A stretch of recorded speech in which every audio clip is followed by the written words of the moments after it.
Hello, my name is Jessica. I'm a Purdue Extension Master Gardener, and today I'm going to show you how to start seeds indoors. Growing your own seedlings is not only more cost effective, but you'll have a lot more variety to choose from than you would if you were purchasing seedlings. There is a little bit of a learning curve to indoor seed starting, so here's some tips to help you be more successful. Most plants are started 4 to 6 weeks before you would plant them in your garden. For example, tomato seedlings are usually planted right after your last frost date, so you'd want to start tomato seeds 4 to 6 weeks before that. Some seeds, like perennial flowers or really spicy pepper varieties, can take a long time to germinate or sprout, so you may want to give those a little bit of extra time. Most seeds are started in soilless mixtures like potting mix or seed starting mix, and these mixtures do a great job at balancing moisture. They're also really light and fluffy and allow for those small, delicate seedlings to grow. In this video, I'm going to be showing you how to start seeds using traditional seed starting flats, but there's lots of everyday items you can use to start your seeds.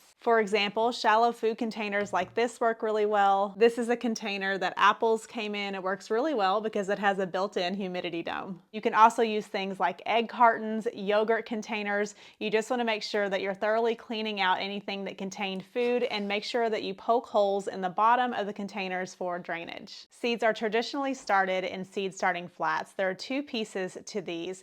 The bottom tray that does not have any drainage holes, it will catch any excess water, and then the top tray, which are the seed cells, it will fit into that bottom tray. Standard seed starting flats are 10 by 20, but there are lots of different sizes.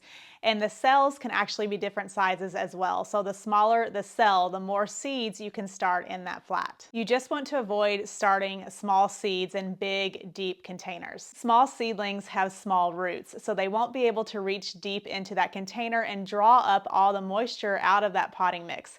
This can leave you with issues like fungal disease and root rot. So it's better to start seeds in smaller cells or containers and then transplant them to bigger containers as they grow. You can start seeds in things like sifted potting mix or even make your own seed starting mix. And while these are more cost effective, if you're brand new to seed starting, you may want to start with a sterile seed starting mix. Add water to your seed starting mix before planting your seeds. You'll want to add enough to where the mix will clump together, but there's not excess water draining out if you squeeze it. Add the mix and then use your fingers to press it down all the way to the bottom of the container, making sure it has good contact. How deep you plant those seeds or planting depth is really important, so make sure you read the seed packet. Generally, seeds are planted at a depth of 2 to 3 times their width, but there are some seeds that require light for germination, so they're just sprinkled on the surface of the seed starting mix. Small seeds like herbs or lettuce are just barely covered, while larger seeds like beans, peas, or nasturtium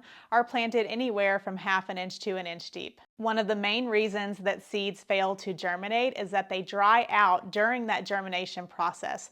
To help prevent this, you can add something called a humidity dome. This will help trap moisture. Just make sure you remove that dome as soon as those seeds start to germinate. Another option is to add a fine layer of vermiculite to the top of the soil. This will also help retain moisture. Check that mix daily and make sure it's not drying out. You can use something like a spray bottle to gently water. If your home is on the cooler side, you may want to place the tray or container on a heat mat. This will raise the temperature in that container about 10 degrees. Heat mats aren't needed in every situation. In fact, they can hinder the growth of some cool season plants like broccoli, lettuce, and spinach. They're more commonly used for warm season vegetables like tomatoes, okra, or peppers that prefer soil temps in the 70 to 75 degree Fahrenheit range.